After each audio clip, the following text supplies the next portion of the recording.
Two items on the agenda need to be deferred, and can I just make a comment about that? Both of these were requested as a result of questions that were put to the acting chief executive, and same with the next item that we're going to move to, item number 8.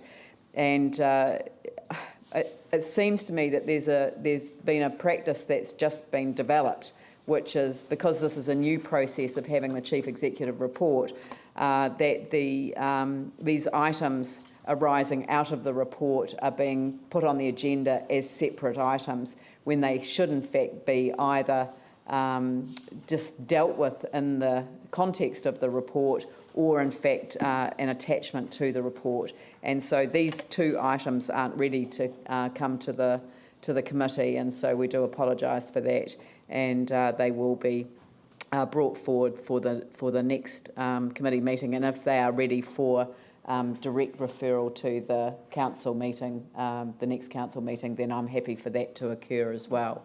So we move on to item number 8, building consents issued by Suburb. All right, can I just ask a question on the point that you've raised, which is these reports will primarily have to do with the deputation we heard in December, which we haven't closed the loop on. So, you know, it is, I mean, the issue of just deferring it is that Sarah are busy knocking down houses that have an impact on what we might be able to do in terms of mitigation.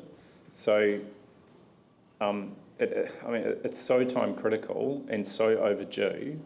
I am worried about, you know, not having anything in place, even as a holding pattern with Sarah, while we work through what we're doing in these areas. I think if they're knocking them down, then they've already bought the properties. So there is, you know... That's fine, but if you knock down properties, you actually create risk to other properties that could possibly stay. And so, I mean, there's a whole... Can I just be reassured that staff are talking to the people that made the deputation and involving them in the report that's being prepared? We've just heard a deputation this morning, again from Port Hills people, who feel very excluded from what we're doing. And I just think, you know, I welcome the stuff we're doing around the flooding. It is important. It's a great model of working collaboratively with government around a way forward. The reality is these Port Hill people have been in limbo for so long. We need to start doing the same sort of joint up approach with government to the issues they're facing urgently.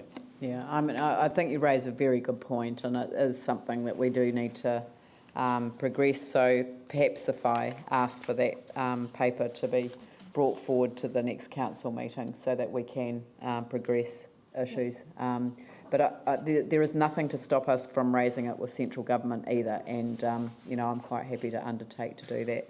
And I guess the other frustration is that most of this work has already been done. It's not like we're having to do a whole bunch of new work. Yeah.